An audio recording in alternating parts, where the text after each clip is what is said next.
Welcome back to the 1916 Company. I'm Tim Mosso. This is Watches Tonight.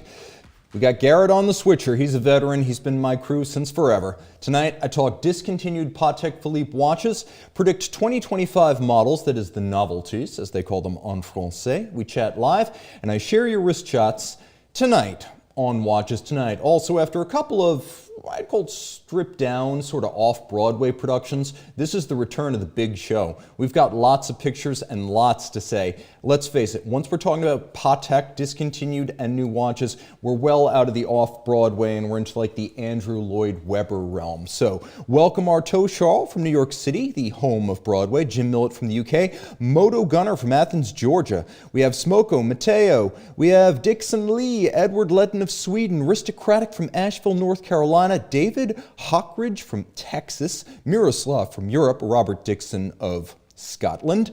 We got 911 Euro from Winter Park, Florida, and Eddie Landsberg, a long time, maybe the longest time supporter of the show. Derek G. Mood, Andrew T. Azza from Brisbane, Australia, thank you for getting up early with us. While we're warming up, do me a favor, follow my Instagram at Tim_Mosso. This will be the place to follow my escapades at Watches and Wonders because we're going with a full crew this year. That's right. The return to the Pale Expo will be back at the big show for the first time since Essie Osh Osh in 2019. So check it out at Tim_Mosso on Instagram for all of the latest. Let's see who's in the box. We got John from Wales, the Timekeeper's Guide, Robert Wood from Austin, Texas, Jens from the hometown of Zinn, Frankfurt. We got Noodle 1306 and Marco B from Harrogate, UK. Derek London, B Spoon, and John N. Welcome, guys. We got Eric Mack from Philadelphia, as of today, the home of champions. So, wrist shots number one. I asked, you answered, and boy, did you ever. We have Troy F., who leads off in the spirit of tonight's show with the Patek Philippe 5990, the Nautilus Travel Time Flyback Chronograph, and we got the Nautilus Annual Calendar Moon Phase, the 5261R, looking good. Robert K., another match for a show theme. This is the most artistic and presentable of our wrist shots. There's no wrist, but one hell of a shot. That's his Nautilus 5065. Tim M., Kate, Ted, and Kelly follow in the footsteps of Rocky at the Philadelphia Art Museum in our hometown. We got Moser, Rolex, and Lange looking good.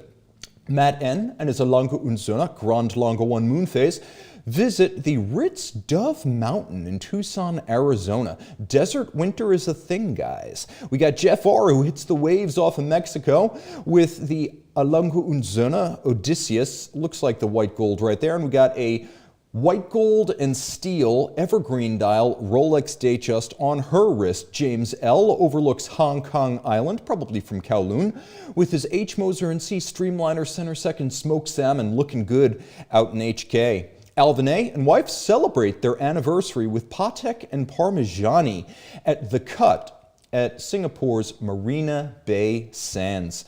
Always in good taste. Guys, send your wrist shots to mondaymailbag at thewatchbox.com or mondaymailbag at the1916company.com, depending on whether you prefer to have your wrist shots contemporary or vintage. Jumping into the box, we got Motu, we've got Joe Tyson from Apex, North Carolina, Michael H. from Solihull, UK, which I think is the traditional home of Land Rover. We've also got Brian, watch videos hosted by Tim Mosso if you want to learn more about watches. I agree there. Hopefully I learned something too from you guys. Richard Combs of South Florida, longtime friend and friend of the show. We got Dr. Stu from Philadelphia in the box. Welcome Mason 1 and BK getting up early in Hong Kong. 2025, discontinued Patek Philippe models. So each year, these are the current ones, those are not the discontinued just yet, but each year Patek publishes a list of discontinued models for its dealers, and each year that list becomes public on social media a little bit too early. So, since the cat's out of the bag, Patek's term for these is the run-out models. That means that the final production run will actually occur in the early part of this year. That means there's always a little bit of overlap between the year of an older Patek product's discontinuation and the arrival of a new model. So the old and new models could both have some degree of production in 2025. That's why these are called run out rather than discontinued. Call up your Patek dealer and it might not be too late to place an order or find inventory. So that's the difference between a hard discontinued and run out model. They use different terminology, and for once it actually does mean something different in this business. So the cat's out of the bag, like I said. It's out of the bag, it's up the tree, it's gotten away down the power lines, so we may as well reflect upon the departed. Some of these models will be missed, and I'll let our live chat weigh in. I will be reading your reflections as we work through these runouts. I'm going to add that this list seems smaller than usual. In the past, 20 or more references have been discontinued, so we don't have quite that many, and I do believe that some models yet to be run out have yet to be revealed. So keep in mind, we will add to this list as we get closer to Watches and Wonders. We'll address those when we know for sure. So, Nautilus Moon Phase 5712-1A. So this was the successor to the short-lived but milestone 3712 of 2005. This model came out in 2006. It's been in the catalog since. It's a lot finer, thinner, and more wearable than something big like the Annual Calendar Nautilus or the chronographs. This wears more like a 5711. It is a well-known complication trope at Patek Philippe, as we've seen this combination of moon phase, pointer date, and power reserve on many, many, many styles of watch, but it's probably found its truest home on the 5712. So this is a core collection classic. I do expect that it will be replaced in some form.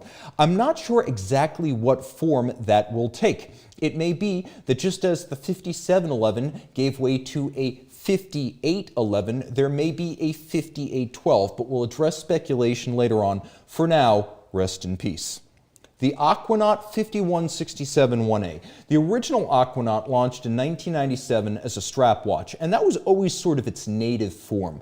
But for a long time, for those who wanted a steel full bracelet Patek but didn't quite have a Nautilus budget or just didn't like the style, there was always an Aquanaut on a steel bracelet. In fact, from 1998, the second year of production, some kind of bracelet Aquanaut was available. So this is now discontinued, and I think it will spur a lot of discussion between now and Watches and Wonders. Will this be the lead-in to a new generation of full steel bracelet Aquanaut? That is, could we see the retirement of the 5167 reference altogether? I don't think so, because the 5167 on a strap is still in the catalog. I'm also starting to think that the Cubitus, the 45mm Cubitus that launched last October, probably has something to do with the discontinuation of the full bracelet steel Aquanaut. This allows the 5821-1A to be the only full bracelet, full-size steel option if you do want that combination of a man-sized watch that's not a mid-size Nautilus, that is on a full integrated bracelet and is not some kind of a complication. So I think that because this watch costs $41,000, that will give us a lot of headroom between the $24,000-ish Aquanaut 5167A on a strap and a full Cubitus on a bracelet. I would also say not every wrist can wear the 5821, though it's smaller than you think, so I'd be surprised if this is truly the end of a basic automatic 3-hand and date Aquanaut on a bracelet of some kind. For now, though, if you do find that you need something that's full bracelet steel and not the Cubitus from Patek, you're not going to wear a ladies 24. There is the 7118, although one version of it with the silver dial has been discontinued this year. Those two right there have not. And again, I do consider this to be a mid-size and not a ladies watch, so it's out there if the Cubitus is not for you. Calatrava Pilot Travel Time 5524G. I remember when this watch came out in 2015. That was just my second year working full-time in the watch industry, and I already understood how subversive this was. First, a lot of people who were self-appointed guardians of propriety got very hot under the collar because of this watch on the basis of it being similar from like a 10-foot distance to some things made by Zenith, Longines, and others. And to be perfectly honest, yeah, there's a little bit of pilot's watch that's unique to the genre, but also generic to every watch in it. That said, God was in the details with the 5524G. Up close, you would never confuse it with a Laco, a Longines, a Stoa, a Zenith, an IWC. This thing has the most beautiful granular dial with white gold accents. You have blued cathedral style hands. This is the world's most premium pilot watch, and with all due respects to Richard Mille, not the most expensive, but the finest right here. A very useful watch with a travel time complication, automatic winding, a ton of lume. It was incredibly practical for those who wanted a sporty Patek that wasn't some sort of water-resistant sports watch, and it was beautiful. It remains in the catalog in rose gold form, but the original version had a surprisingly long run from 2015 to the present. Many are available pre-owned, but if you do want to go out and get one new with a warranty and the pleasure of taking it out of the wrapping and removing the stickers, well, this is probably your last call for the white gold version of the Travel Pilot Travel Time. Also, see what you guys are saying in the box. We got Jock D, greetings from SATX. We got Neil saying, I know you think the world revolves around the Northeast, but most of you are in South Florida. Well, I do think that we probably have more people in the box from South Florida, just because I think Florida is now a bigger state population-wise, and that's where New Yorkers and Pennsylvanians winter anyway. So at least this time of year, the balance of power lies in the Southeast. We got Grandmaster Chime, marked tardy, but now watching in San Francisco on America's left coast. I appreciate that. Caliber YQG, are they going to discontinue the Cubitus? Probably not, but if they did, watch the price jump to $1 million. I imagine a sub 6-month production run would make it the most collectible Patek sports watch of all time. Would they dare to do that? I don't know. That's kind of crazy, but they could if they wanted to. All of a sudden, it might become the most popular Patek watch ever made. We got Pizza Man joining in from the American Midwest in Minnesota. We got Young Kim, BNS. Tack on Wong, Mr. Wong, welcome. And we got Mason One and Curtis Arndt, retired naval aviator from the Marine Corps and a great American. Welcome to one and all. Okay, another big discontinuation. 571910G. This is one of those haute joaillerie models that you never knew existed because they're generally not conventionally cataloged, or at the very least not on the website. This is the type of watch that you see at a Red Bar or at Dubai Watch Week on somebody's wrist, and you're instantly shocked because you don't know exactly what it is. The jewelry sports watches aren't always well known. Have you ever seen a 5723? Probably not, but it's out there. There's also a 5724, and yes, a 571910G. Regardless of how you view the high jewelry watches, these are works of art. They retail for and resell in the hundreds of thousands of dollars. If you want one of these, budget $500,000 and up. Probably the most handmade Patek watches, if we're honest. More work by far goes into this watch and its bracelet than the finishing of any movement they make. And I would say that if my count is correct, and it's usually correct, there are 1,383 diamonds on a 571910G. This is what they call pavé. Haute joaillerie, yes, but also paved. Every surface embellished.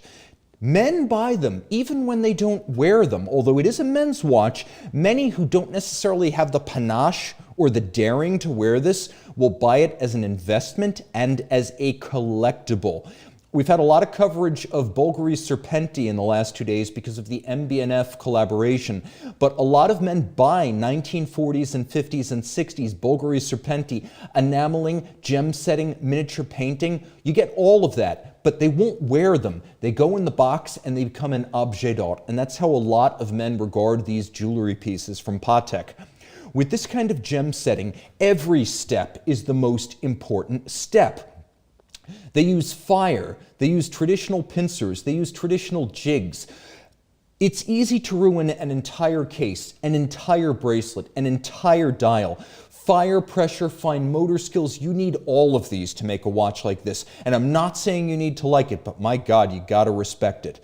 This is one of those times where you say, I could not do this. We look at a lot of modern art and we think, that's not art because I could do it. I look at this and I say, no way.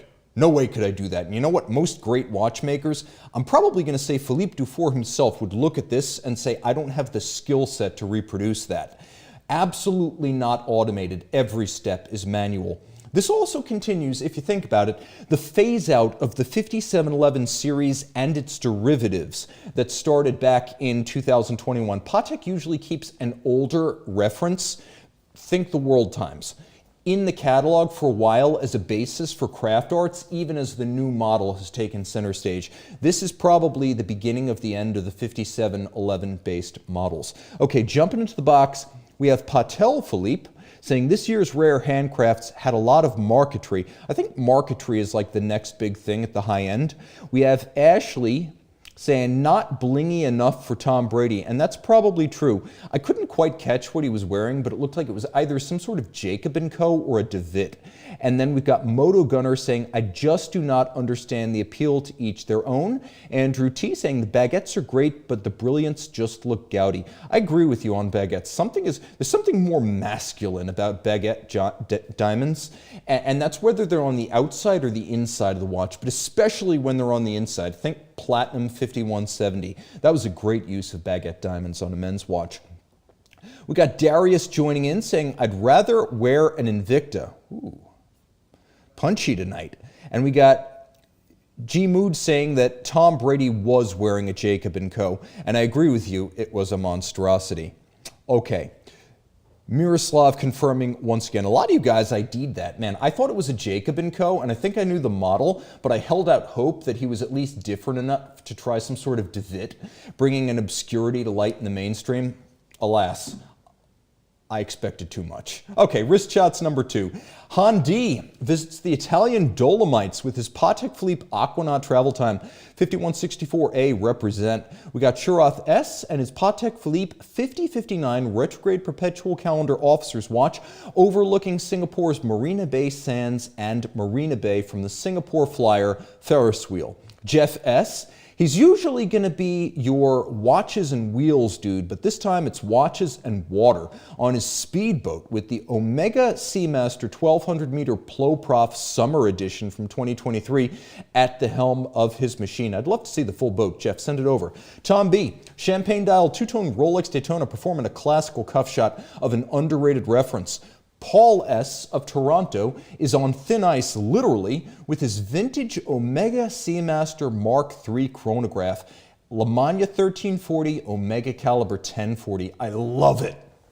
Send your wrist shots to Monday Mailbag at the1916company.com to see your wrist on my list. Let's see, how many people are watching this right now? 294? 18 minutes in, we're almost at 300. Guys, can we hit 400 concurrent? Like 400 of you eyeballs on at the same time? That's like 800 eyeballs. Let's make it happen, guys. Stay with me. I guarantee you it gets better. Garrett, you're a champ. You're limber tonight on the switcher. I'm feeling it. Discontinued Patek Philippe models. Let's continue our review of the departed or the soon-to-be departed. Here are a few high complications worth remembering, and I got to say these are just so much more meaningful to me as a Patek Philippe superfan than some of the sports watches, and that's just a matter of taste. Keep in mind that since these are runouts and not 2024 discontinuations, there may be a sliver of time to call a dealer and still get them if you really like what you see. Now's the time to ask. So, a version of a 2011 release that was launched in 2018. And 2018 gave us the Patek Philippe Grande Complication 5208R in rose gold. My photos, my article over at Quill and Pad, go check it out. But this is hard to believe, but it wasn't until 2011 that Patek Philippe had a series-produced wristwatch Grand Complication, which means a watch with a chronograph, a minute repeater, and a perpetual calendar. The original version of this, made in platinum and apocryphally owned by Vladimir Putin, that was a platinum model. The rose gold model came in 2018, and it's gone now. For comparison's sake, though, just to understand how unusual it was that Patek waited so long, Blancpain and IWC even had Grand Complication watches in the 1990s. Now, all versions of this reference, whether rose gold, platinum, or a special edition, are rare and historic, with at most 12 made per year. Every version is the ultimate 5208. I wrote a review of it over on Quill and Pad. You can actually check it out. A lot of photos, including my famous mad macros, which you can see display what makes this different from a rank-and-file Patek. It's not just that it's more complicated, it's that this is the Patek Philippe movement finishing of your fantasies, and it lives up to the legend. Back in 2024, I know, only a year ago, less than that in fact, this was a $1,050,000 watch, and if you want to pick one up, probably not too late, but you better limber up the wallet because it's going to cost you. That said, every version of the 5208 is the ultimate 5208. Now here's one that's a little bit closer to my heart because it's a watch I would love to own, but the Travel Time 5520p, this is not a long-standing watch in the collection.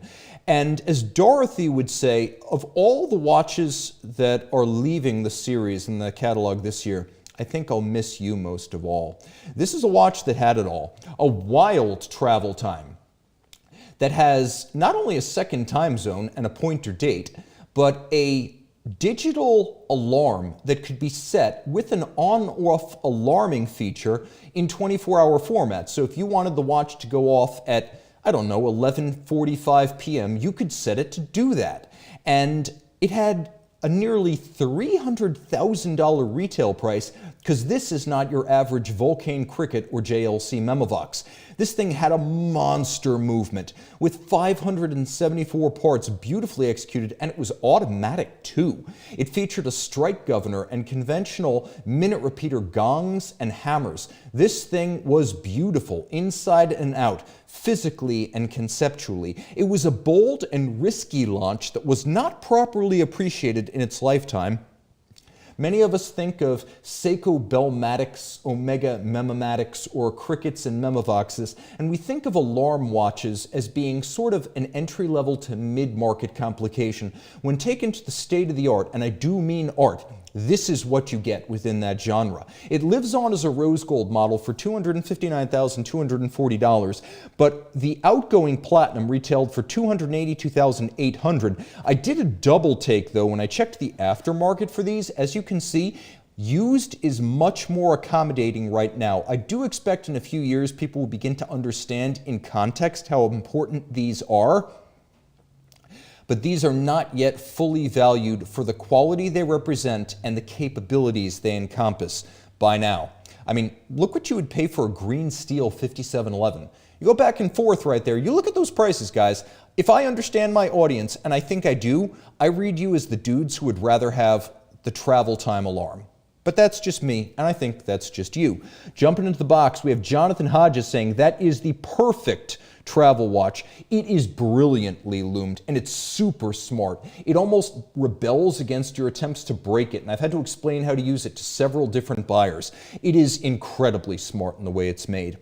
We got Moto Gunner saying that movement is insane. Javelin 5 greeting us from Mexico City. I love that. We got Drome greeting from Toronto in the Great White North. We got our two foremost trading partners, and frankly, I hope it stays that way, with Mexico and Canada in the box right now. RNS saying, all too complicated, give me a 5227R. That watch is in the show tonight. Stay tuned. Claudio joining in saying, green 5711, so much overrated. We haven't even talked about the Tiffany dial model. We're talking about the Dash 14, not the Dash 18. Abdul, alarm here is done in an awesome look, and I got to agree.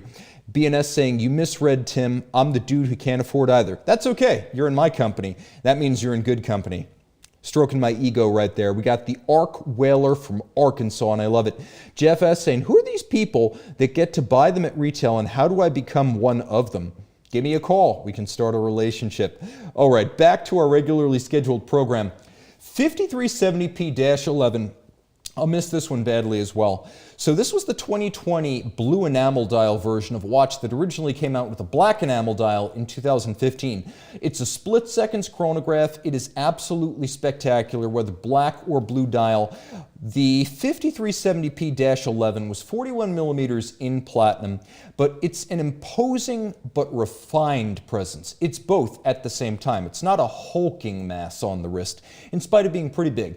Blue and black enamel dials were a huge breakthrough for Patek Philippe, as even a decade ago, Patek Philippe was still mostly doing dark dials in lacquer. Even if you bought something incredible, like a 5078p, If you bought it with a black dial, you were getting lacquer. So the addition of black and blue enamel on the 5370s was a real breakthrough for Patek Philippe dial making. There was no orange peel, there was no ridging, it didn't have the look of broken chalk. It was glassy smooth, the way enamel should be at its best. There's a reason most brands only use white enamel. It's easy to pull off without showing the flaws. Black enamel, like a black car, shows every imperfection. So this was a bold step forward for Patek. Lume was unexpected but welcome in this application, and the recessed case bands here featured a satinated channel along the flanks with white gold cabochons, adding nuance and refinement to the case, which was also a credit to Patek's ever-evolving case-making capabilities. At 50 millimeters lug to lug, it wasn't for every wrist, and it was barely for mine, but most men could probably make it work if I could. Let's be frank, the 33mm 5959 split seconds chronograph, that is not for everyone, both because of its size and because of its price. That's more of a watch you buy because it's a collectible. It's something that might occasionally be brought out for a trip to the Oscar in a tuxedo. It's probably not your everyday watch. The 5370p was designed to be your everyday Patek Philippe dress watch split second, and it pulled it off masterfully. The caliber was based on the in-house 29535 series, so you could see that is the goods right there. Manual wind, twin column wheels, and a lateral clutch. It's a great example of why Patek abandoned La Manna Abouches, because frankly the La Manna base was tiny, shrunken, and wouldn't fit a case of this size. Fine for an older generation of watch like the 5004, the 29535 is a better fit for this application. Plus, B, this shows why Lange does not have a monopoly on chronograph caliber pulchritude, and I swear to that. Guys, let me tell you something about Patek Philippe and what it means to me.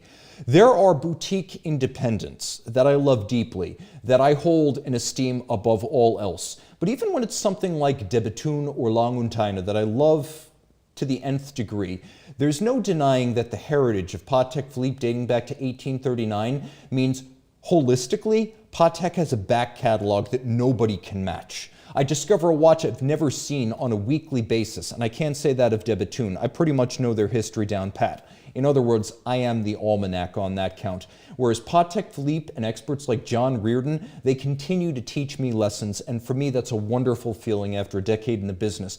Patek, you don't have to like every model, and I don't, that's for sure. I don't like all the current models, but there are so many that mean so much to me. I would say historically, only Jaeger-LeCoultre and Zenith are brands I hold in equal, holistic, historical esteem.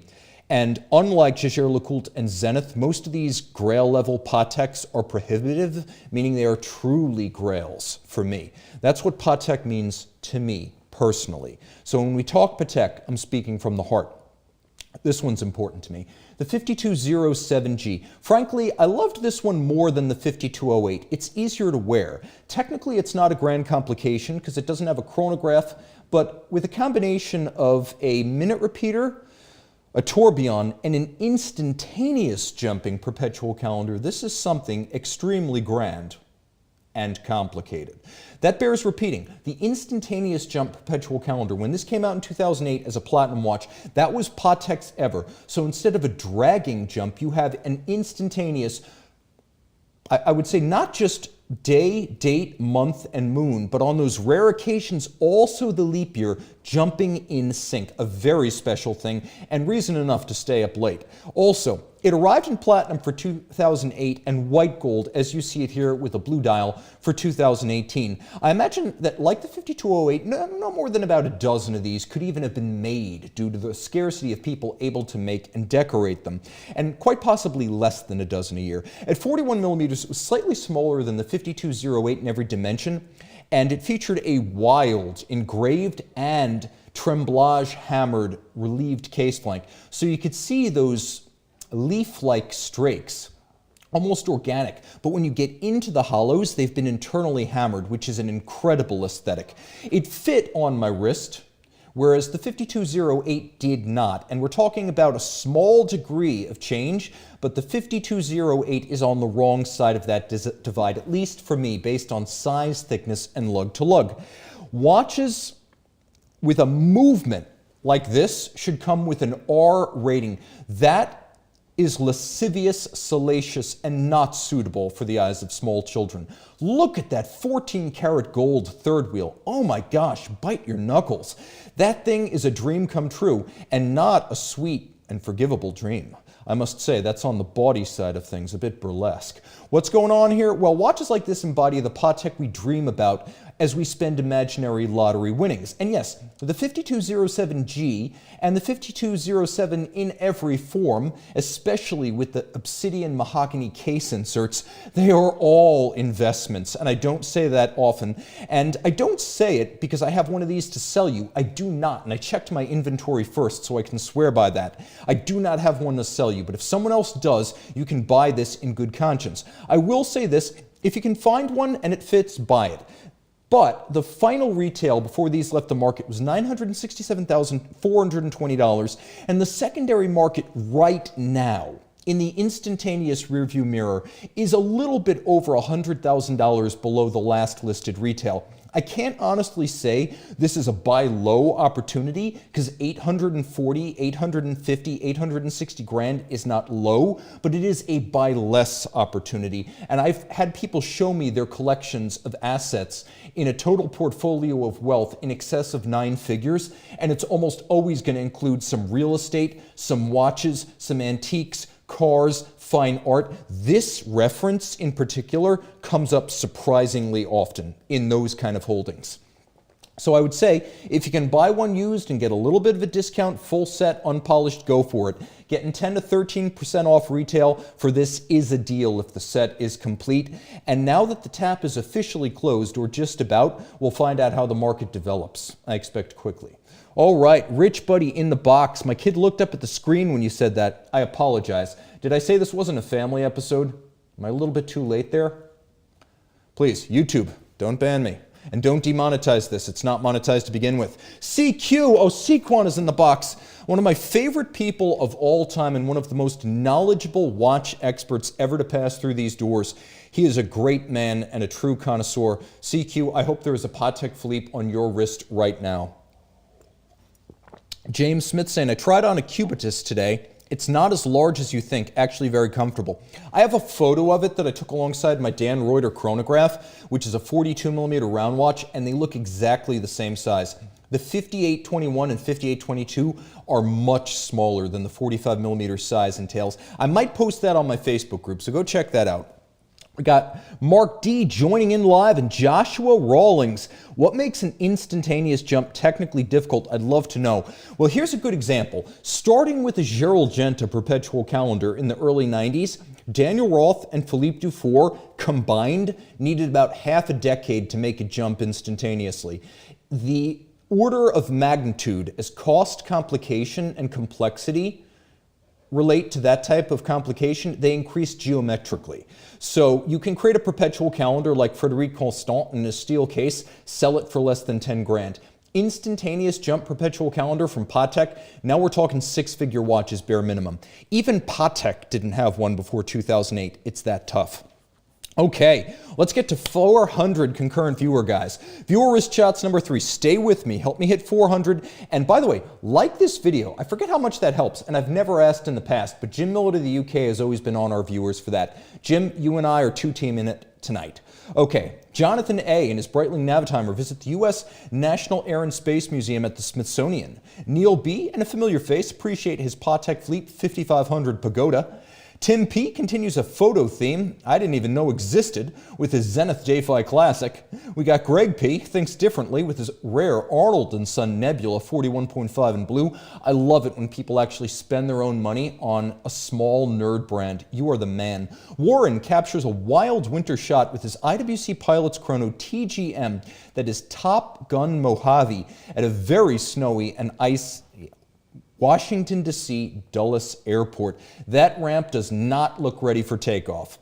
Send your shots to mondaymailbag at the1916company.com. See your passion in this fashion. We got Dr. Kevin Moore, Barry, and Abdul in the box. Abdul is watching this on a cell phone. Hard to take a shot while watching. I appreciate your dedication watching this thing on a Triscuit-sized screen. And we got Sequan in the box, saying, for those with a larger wrist, the Cubitus is a good piece. I would have loved to square a movement one can dream. Hey, it's not too late. They're going to expand the line. There will be more Cubitus models. I think it would look great on a strap. So, 2025 Patek Philippe new watch predictions.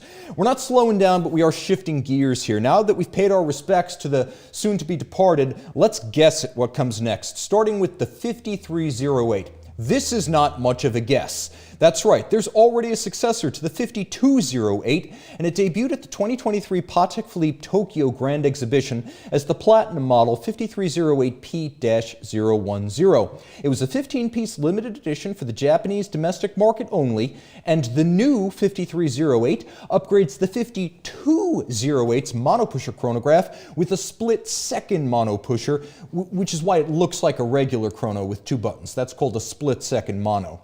There's a split chrono, instantaneous perpetual calendar, a minute repeater, and a moon phase. It's still 42 millimeters, but pushing Omega Planet Ocean proportions with a 17.77 millimeter thickness compared to the 5208, which was 15.2 as I measure it. So there is a price to be paid, not just in money, but in thickness. That said, the physical footprint should not be larger. Look at those lugs. They're gorgeous, and they have been evacuated to trim the visible mass. It doesn't look as zaftig as it is in terms of measurements. It looks more compact. Then I would say a regular production version of this watch is inevitable, if we can call maybe 6 to 12 a year regular. Remember, the 2023 Tokyo World Timer with the date, the 5330G, that with the purple dial became the regular production white gold 5330 with a crosshatch blue dial a year later. So expect the 5308 to become something you can buy on a regular basis outside of Japan. Now, retail of the original 5308P-010 was about $1,200,000 US, and that was in Tokyo 2 years ago. So expect to pay at least that much unless the production watch shows up in gold or some sort of a base metal like steel. Since the Tokyo model was the 5308P-010, I wouldn't discount the possibility that the regular model will be the 5308P-001 as they did with the 5330. Because traditionally, the 001 is Patek numbering convention for the first variant of a series model line. Here's another thought, guys. Sports watches may have their day. A new Aquanaut could arrive. The 5167 in all its forms is now nearly 20 years old. And I would say that, sure, the strap-mounted version remains available right now. That hasn't been discontinued. But with the steel bracelet model disappearing, you can't help but wonder whether some kind of generational turn is approaching for the 5167 in all forms. That said, I do believe that Patek may wish to retain the Cubitus as the only full-sized, full-bracelet, stainless steel, uncomplicated sports watch in the collection, at least for now. So your strap-clad Aquanaut is $24,750. The Cubitus, I believe, is $41,240. I think Thierry Stern wants to maintain that separation. And I think that is the argument against a rapid follow-up for a new generation Aquanaut, unless it's on a strap. I think that there's enough legs left in the Aquanaut that Patek will wait for the 30th anniversary in 2 years to do that. So, I would say that the next generation steel Aquanaut has headroom to accommodate a redesign and go a little bit upmarket, considering how much more the steel Cubitus costs. It's also consistent with the Aquanaut historic status as a rubber strap watch. So I would say if we do see a new Aquanaut, whether it's this year or in 2 years, I think it'll be a little bit larger, 41 millimeters. Other than that, unique, colorful, or specially textured dials could keep the Aquanaut distinct. So don't be shocked if there's a new Aquanaut 5167 1A coming out this coming year with some sort of a dial variation. purple, salmon, green, who knows? But a small variation could go a long way towards keeping the watch fresh for 2 more model years, even in a world where the cubitus exists. It's also possible that Patek is clearing the Aquanaut collection for a wild evolution, something we've never seen before. Could a rotating bezel Aquanaut diver happen? If it could, this might be the year we see it. One last reason to say excited about the line for another 2 years before the full line redesign on the 30th anniversary. And I would say that's another way to expand the line away from the white gold 5811 and the steel cubitus, while keeping the Aquanaut unique. My only regret here is that a new strap-clad 5167 replacement, if we eventually get it, rules out the possibility that we may see how the steel cubitus looks on a factory strap, because I feel like a purple dial steel cubitus on a matching purple strap would be the end of the world.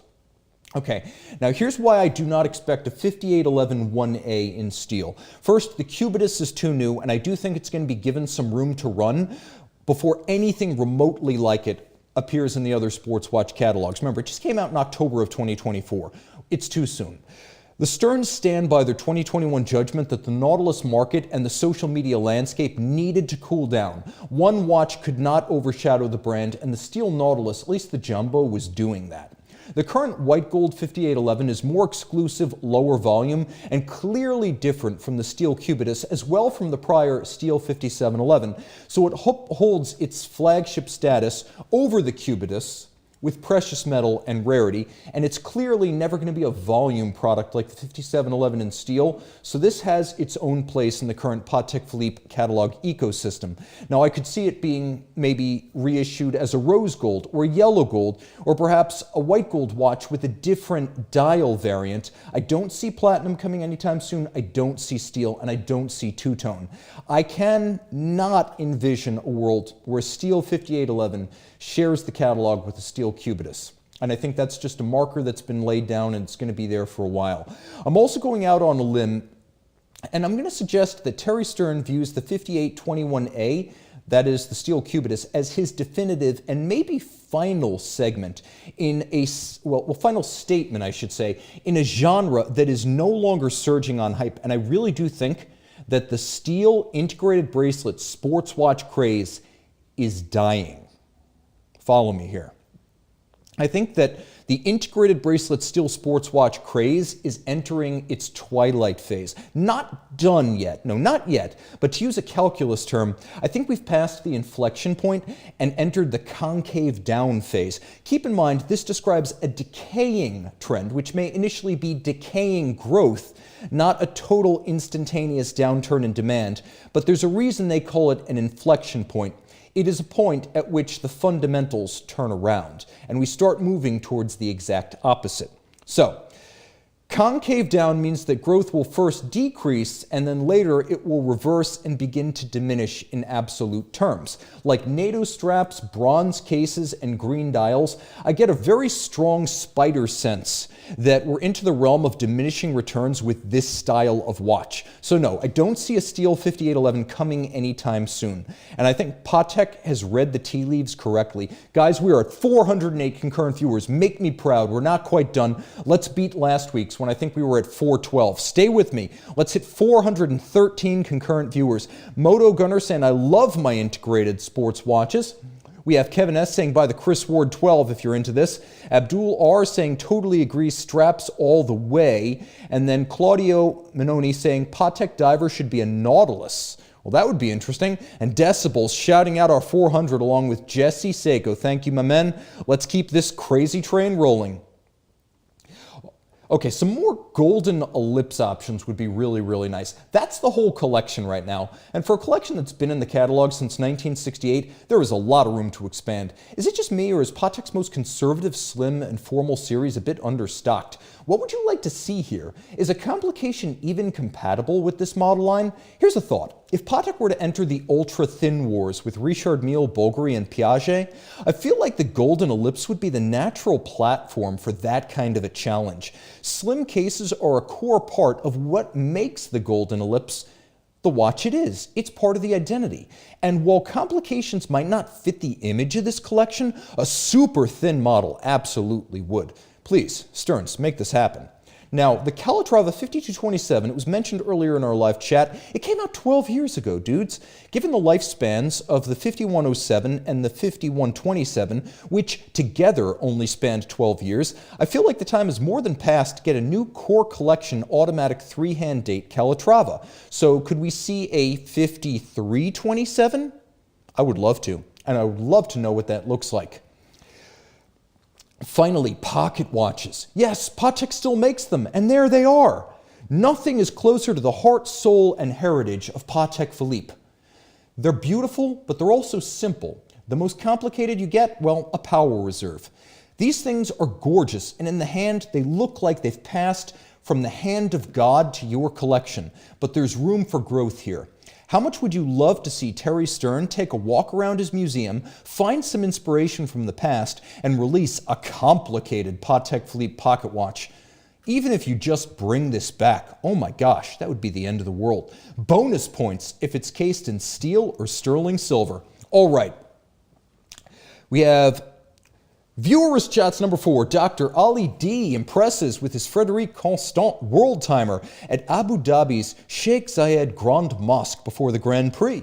Josh P gives us our first Veyer sighting with his field watch in frozen Canada. Stay warm. Jenk O sports a watch after my own heart with his IWC Da Vinci 3750. This is a chronograph, a Venturine Moon Phase, stainless steel, Vendôme lug, perpetual calendar. And the Chrysler Building, an Art Deco masterpiece, iconic of New York. Kudzuman and his Doxa Sub Professional greet us from the Dominican Republic, where I think we all would be right now if we weren't freezing in the US. Mohammed E sends us home with a spectacular photo of his new Chopard Alpine Eagle in Kuala Lumpur for Chinese New Year. Guys, if you're out there, Happy New Year, which is the year of the snake. Maybe it prosperous for you, one and all. Thanks to Garrett tonight. Thanks to all you. And send your viewers chats to mondaymailbag@the1916company.com to see your wrist on my list. Time out, guys. Let's see. How many did we hit? 422 concurrent. You made my day, and you made my week.